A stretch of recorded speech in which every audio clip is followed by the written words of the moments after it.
Olá, meus amigos do Brasil, estamos chegando com o nosso Visão Geral de hoje.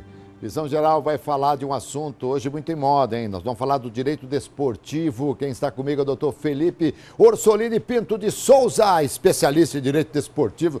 Para nós, doutor Felipe, para mim, Felipão até, né? Tudo bem, querido? Tudo bem, Alberto. Um prazer estar aqui contigo, com seus telespectadores. Ei, Felipe, nós nos conhecemos há algum tempo já, né? Já há algum tempo. Felipe, direito desportivo, como está em moda isso hoje, hein? Muito.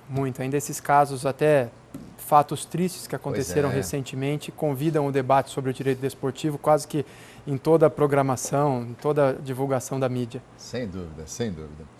Ô Felipe, antes da gente entrar propriamente assim no mote da nossa entrevista, deixa eu te perguntar uma coisa. Eu porque sou leigo, né? Não estudei direito. Existe legislação específica para o segmento esportivo? Por exemplo, quem comete um delito, um crime, num campo de futebol ou no entorno do estádio, ele passa pelo rigor da lei do Código Civil ou existe uma legislação específica por seu esporte, por seu futebol?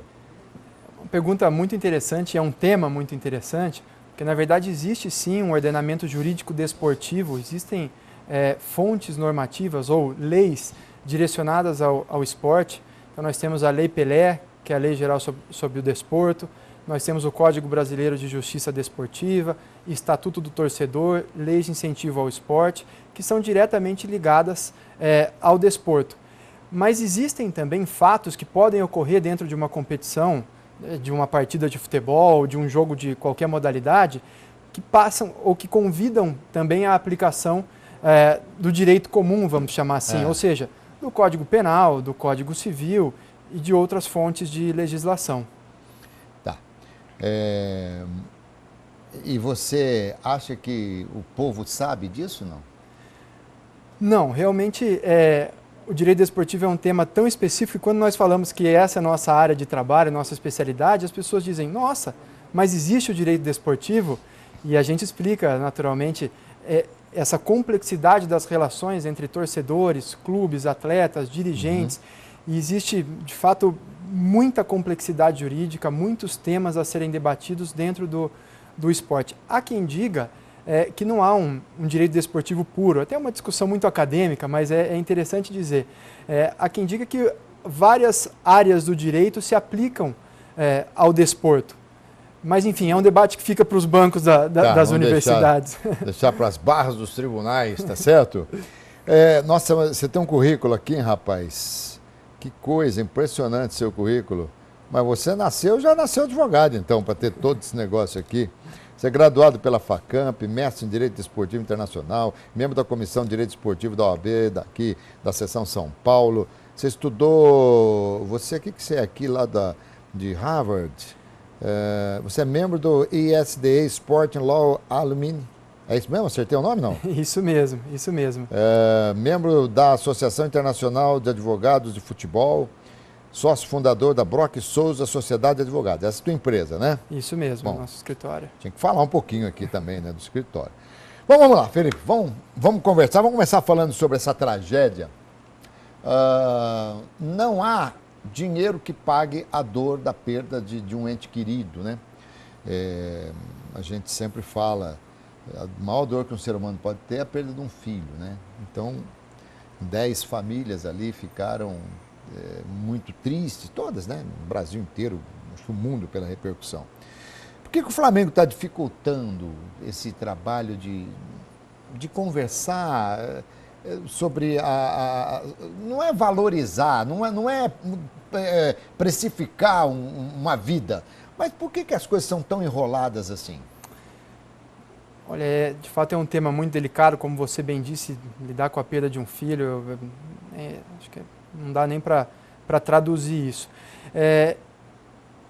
Ao mesmo tempo que se tem que lidar naturalmente com a perda de 10 pessoas, de 10 crianças, 10 adolescentes e com a dor das suas famílias, existe todo um contexto jurídico às vezes é até complicado falar disso, as pessoas podem imaginar, poxa vida, mas a situação não combina com uma frieza de um debate jurídico, mas no fim do dia, no fim das contas, o que se discute é uma reparação de danos, né?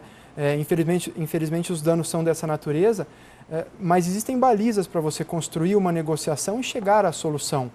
Por exemplo, a jurisprudência vai oferecer parâmetros, né, de casos análogos, não necessariamente, talvez esse caso seja muito único, mas de casos em que houve perda de ente querido, acidente parecido com o que aconteceu, você encontra parâmetros para balizar forma de indenização, período da indenização, valores, e isso tem que estar na mesa quando se discute. Agora, mas como mensurar isso? Porque, por exemplo, às vezes, eu já conversei isso com muitos advogados, às vezes você entra com uma ação de injúria, de calúnia, e aí o juiz arbitra o valor, tá certo? Às vezes as pessoas se sentem tão desprestigiadas, nossa, mas a minha honra, a minha moral só valeu isso, que coisa. Agora, como mensurar?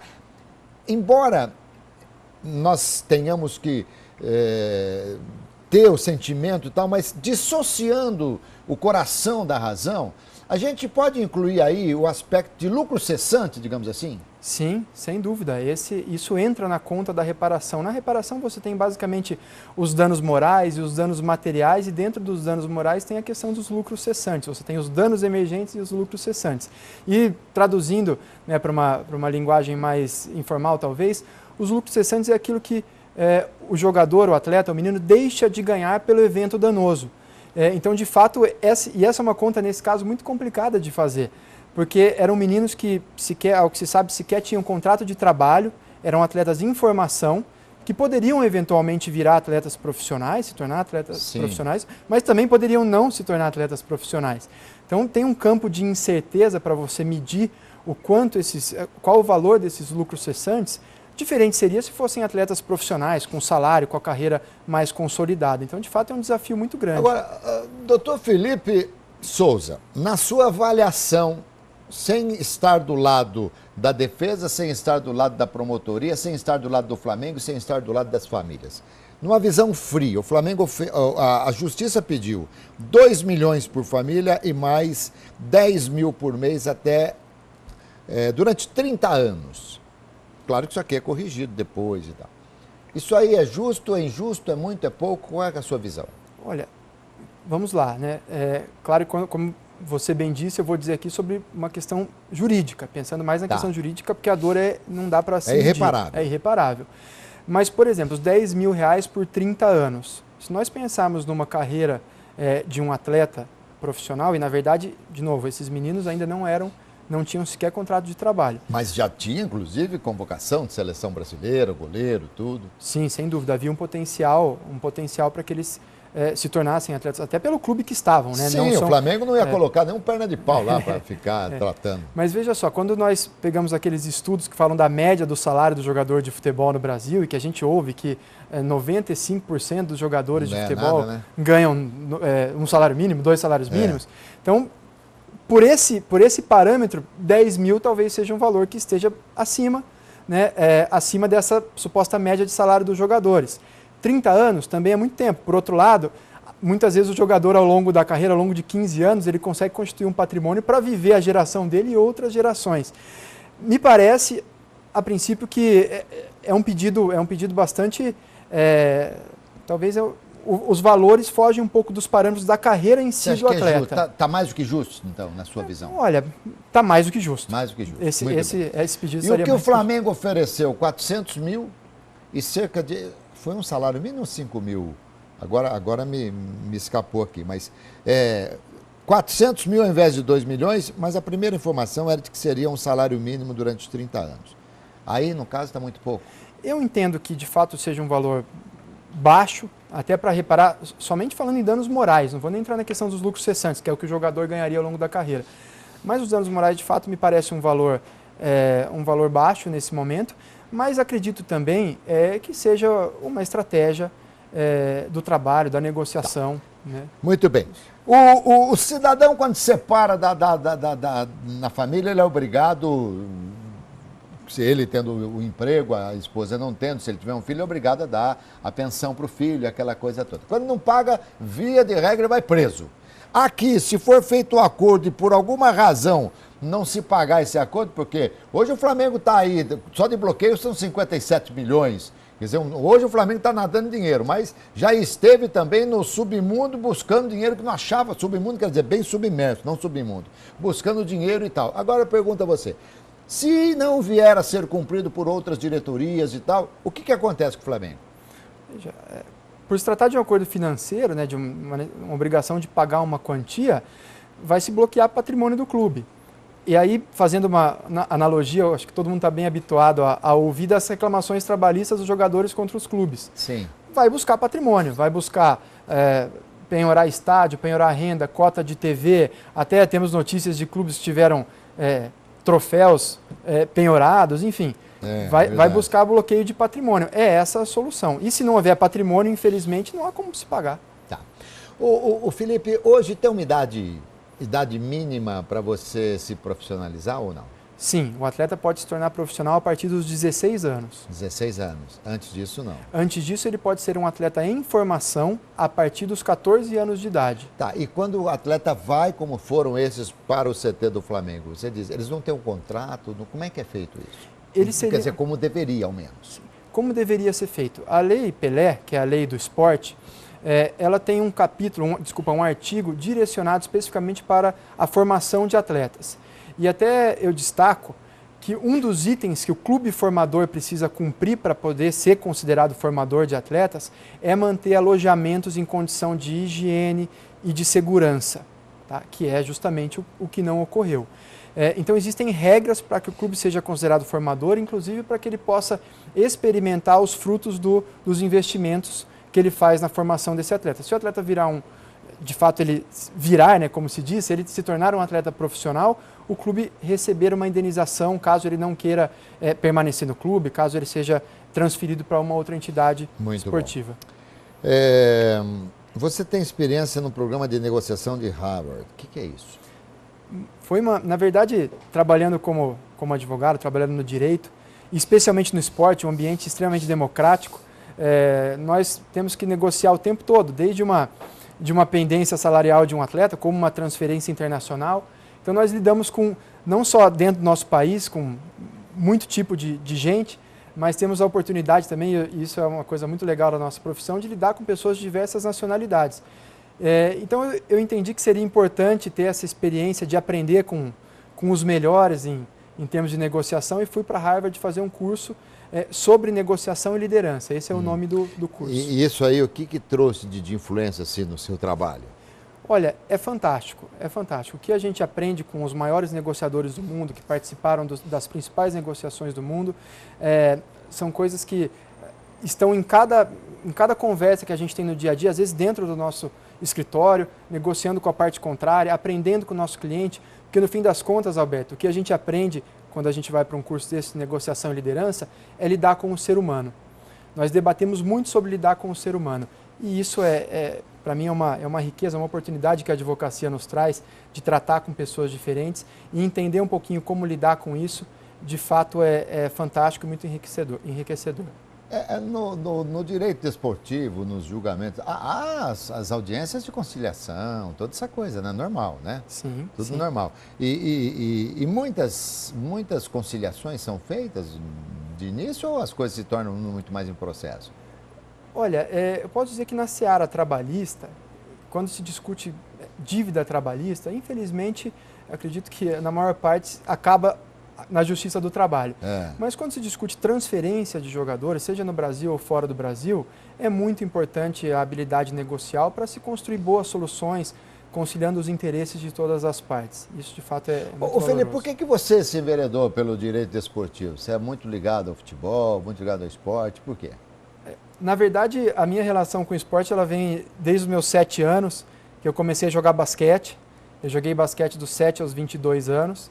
Aqui na nossa cidade de Campinas mesmo, comecei no Cultura, depois no Regatas, e foi um período maravilhoso da minha vida e eu digo que quem vive o esporte, quem sente a emoção de viver o esporte, dificilmente consegue ficar fora dele, e comigo não foi diferente. Naturalmente, na faculdade, comecei até a trabalhar para meus próprios amigos, pessoas atletas com os quais eu jogava, e até alguns jogam até hoje, e eu não era muito do ramo, então... Você só tinha a altura do basquete, então você tem qual de altura? E nem muita altura, viu, Alberto? Na verdade, eu tenho 1,95 e para a posição que eu jogava de pivô.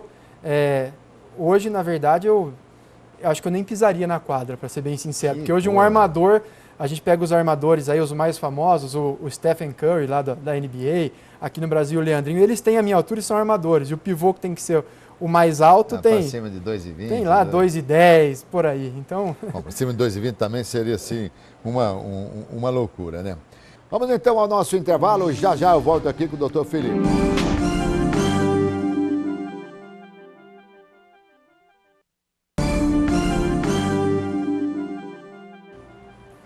Voltamos aqui com o Felipe Souza, Dr. Felipe Souza, estamos falando do direito desportivo. Doutor Felipe, não sei hoje, eu não tenho ouvido muito, mas há algum tempo a gente via indenizações monstruosas, né? Por exemplo, Marinho entrou com uma ação para receber 20 milhões da Ponte Preta. Eu nem sei se recebeu, até acredito que não. Alguns outros jogadores, Luiz Fernando do América jogou no Guarani uma indenização de 9 milhões. Esses números, essas quantias mirabolantes, vultuosas, por que chegam? Por que se chega a esse número? Como é que se chega a esse valor? Quando a Lei Pelé foi criada em 1998, houve a criação da figura da cláusula penal. Nesses casos específicos ficaram bastante famosos, né? Até dizem, o jogador veio aqui, jogou 45 minutos e levou 6 milhões.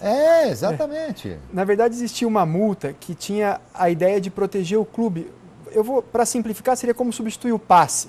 Então, se o jogador quiser sair do clube, tinha lá uma multa altíssima que seria paga para o clube. Sim. E pela redação da cláusula, pela redação do artigo da Lei Pelé, essa multa parecia ser bilateral. Então, ela não valeria só para o clube ser indenizado, mas também para o atleta ser indenizado. Né? Então, essas indenizações altíssimas foram aplicadas. E foram pagas essas indenizações? Boa parte delas foi paga, inclusive alguns atletas, até que você mencionou, voltaram para os seus clubes dentro de um acordo para receber esse dinheiro. Até que a jurisprudência passou a aplicar essa cláusula somente em favor dos clubes, né, uma indenização somente em favor dos clubes, e em 2011 teve uma alteração na Lei Pelé para mudar essa dinâmica. Então, existe ainda hoje uma multa muito alta para o jogador pagar ao clube quando ele quer sair do clube, quando ele vai ser vendido, basicamente. Então, mas agora, mas ainda continua sendo bilateral. Agora são duas cláusulas diferentes, 2 artigos diferentes. Tem agora uma multa que é para o clube, outra multa que é para o jogador. Então, são 2 multas distintas. Tudo bem, mas a partir do momento que se faz um contrato, por exemplo, agora o Corinthians renovou com o Gustavo, e como o Corinthians sabe que ele vai sair, vai ser vendido, a multa contratual é cerca de 50 milhões de euros. Sim. Você pode colocar em moeda aqui do seu país? Pode colocar. Para transferências internacionais, a Lei Pelé não traz limitação. Para transferências nacionais, a multa é de até 2.000 vezes o valor do salário do jogador. Se ele ganha R$1.000, a multa é no máximo de 2 milhões. 2 milhões, perfeito. E para transferências internacionais, não há limitação, inclusive não há problema de se colocar em outra moeda, em euro ou em dólar. Hoje o euro está então, mais entendi. valorizado. Muito bem. Mas vamos supor que lá atrás, você é jogador do meu time, eu sou o seu diretor, e eu coloco, olha, se você sair do meu time, a multa aqui é de 10 milhões de reais, você tem que me pagar. E se eu te mandar embora, eu também tenho que te dar 10 milhões de reais. Ok, você assinou, eu assinei. Aí eu te mando embora, você vai receber os 10 milhões. E vai dar 5 para mim, porque nós combinamos lá atrás que você... Isso aconteceu de monte no nosso futebol, Felipe. E, claro, você como advogado, até por questões éticas, né? Porque eu sou cronista, sou apresentador do Visão Geral, mas, acima de tudo, eu sou um jornalista esportivo e eu conheço muitas histórias assim. Conheço histórias até de advogados que faltaram à audiência e o processo foi julgado à revelia. E aí o beneficiado acabou depois devolvendo uma boa parte para o advogado. Vergonha. O futebol brasileiro... Você acha que o futebol brasileiro está se moralizando? Veja, Alberto, essa pergunta não é fácil de responder. Eu acho que o futebol brasileiro há um grande problema, né? Você tem que trocar o pneu com o carro andando. Então você tem que modernizar, você tem que profissionalizar numa estrutura que ela está errada. Falida, né? É uma estrutura que nasceu, e eu sou absolutamente contrário a isso, essa estrutura das associações de fins não econômicos ou associações sem fins lucrativos. Eu acho que esse modelo tem que ser repensado. Com certeza, concordo contigo. Agora vamos lá, o que é direito de imagem? Outro tema muito importante que gera muito passivo trabalhista para clube. Na verdade, lá atrás, os clubes, todo mundo quer fugir da CLT. Né? Infelizmente talvez uma questão cultural, as pessoas querem fugir de pagar salário. É porque é muito tributo, né? Você tocou no ponto essencial, tributo. A questão não é nem o 13º, nem tributo. É o tributo. É o custo previdenciário, por exemplo, até os clubes têm uma alíquota diferenciada, mas é o tributo. Então, para criar formas de justificar um pagamento por fora, criou-se lá o direito de imagem. Em alguns lugares do mundo ele também é utilizado. Mas a imagem, para ela ser real, para ela não ser considerada um pagamento por fora, não ser considerada um pagamento fraudulento, só para fingir que não é salário, ela precisa ter lastro. Então, a gente pode dizer aqui talvez que o Ronaldo Fenômeno, quando veio para o Corinthians, que ele tinha um pagamento pela imagem dele, até dizem que ele não treinava muito, mas que ele ajudava muito para captar patrocínio. Mas muitas vezes, ou melhor, a grande maioria dos casos, você não tem uma imagem, uma utilização efetiva da imagem atrelada ao jogador. Por isso que a grande maioria dos casos, e a jurisprudência mostra isso, reconhece se tratar de fraude. E aí manda pagar de forma retroativa, não só a tributação, mas 13º, férias, fundo de garantia. Isso acaba sendo um passivo muito grande para os clubes. Isso arrebenta com o clube. Sabe que tem uma história interessante? Estava negociando a contratação de um atleta com até um clube muito importante do futebol brasileiro, e o jurídico disse assim, olha, aqui a gente vai parar de se enganar. Vamos colocar tudo na CLT de uma vez, tudo na carteira, porque a gente fazia de imagem muitas vezes, daí chega na justiça, a justiça reconhece a fraude, porque não havia imagem. Então, vamos encarar, basicamente, vamos encarar a CLT, que é assim mesmo, pelo menos a gente não cria passivo, a gente trabalha dentro do orçamento e segue adiante. Que eu acho que foi uma visão ponderada. Por exemplo, o Davidson, ele tem, segundo consta, 350 mil em carteira, em CLT. E aí ele ganha mais pelos direitos de imagem. Na hora que o jogador vai buscar o advogado, ele busca tudo e no momento do trabalho ali o cara é obrigado a recolher e aquela coisa toda. Mas enfim. Mas o direito da imagem, por exemplo, o clube pode fazer campanhas e colocar o jogador, como a gente vê muitas vezes na televisão, nesses canais especializados em esporte e tal. Coloca lá o Corinthians e aí você vê os jogadores do Corinthians, o Jadson, o Cássio, todos ali chamando para ser torcedor, para ser essa coisa toda, torcedor associado e tal. O time pode fazer isso? Pode fazer isso, e se ele quiser fazer um pagamento para o atleta a título de imagem, eu diria que ele deve fazer isso, até para justificar esse pagamento. Você tem que ter, para justificar a imagem, você tem que trazer obrigações ao atleta que sejam inconfundíveis com a obrigação trabalhista, com o contrato de trabalho. Então, se o clube consegue trabalhar a imagem para além do treino, além do jogo, ele consegue justificar um pagamento a título de imagem. Tá. Aqui no Brasil, jogador de futebol, aos que ganham milhões, os empresários ganham milhões. E os advogados especialistas em direitos desportivos? Esses se divertem muito, porque normalmente eles gostam muito de esporte, então o esporte alimenta. Eu digo, Alberto, infelizmente a gente não ganha muito bem, mas a gente tem a oportunidade de viajar, conhecer bastante gente, porque o esporte é um fenômeno mundial. Né? E você atua para diversos clubes, não existe você, por exemplo, faz parte do jurídico de uma determinada agremiação. Você faz parte ou você atende a todas? Não, na verdade nós prestamos serviços, né, para atletas, agentes, clubes. Você defende mais atleta ou mais clube? Veja, no basquete, acho que até pela minha história, curta a história, mas importante no basquete, eu trabalho só para jogadores e empresários. Já no futebol, que são basicamente as duas modalidades que a gente mais atua, aí é um pouco mais dividido entre clubes, atletas e intermediários. E você, por exemplo, aqui em Campinas, os nossos clubes têm os seus departamentos jurídicos, tá certo? Tanto Ponte quanto Guarani. Acho que quase todo clube tem. Sim. Então, é mais comum você atender o atleta, né? Mas também acontece muito de prestarmos serviços para clubes. Por exemplo, muitas vezes o jurídico interno do clube e os jurídicos de clube são muito competentes, vivem esse dia a dia muito intensamente, aprendem muito e crescem muito, mas às vezes alguma demanda mais específica, que sai um pouco do escopo do cotidiano, como por exemplo demandas na FIFA, contratos internacionais, a gente acaba sendo convidado a dar um suporte jurídico em algumas questões pontuais, mesmo não estando lá dentro. Tá bom. Acabou, doutor Felipe Souza. Muito legal, cara, muito legal. Prazer recebê-lo aqui. Já o conhecia de algum tempo, já temos uma estrada, meu filho também é teu amigo. Eu fiquei muito feliz, viu, doutor? Muito obrigado pela oportunidade, é sempre um prazer te encontrar e um prazer ter participado aqui do seu programa. Muito bem, conversei aqui com o doutor Felipe Orsolini Pinto de Souza, especialista em Direito Desportivo. Espero que vocês tenham gostado da entrevista, porque eu gostei muito, tá bom, gente? Visão geral, uma visão diferente no seu dia a dia. Sorte, saúde, paz. Tchau, até mais.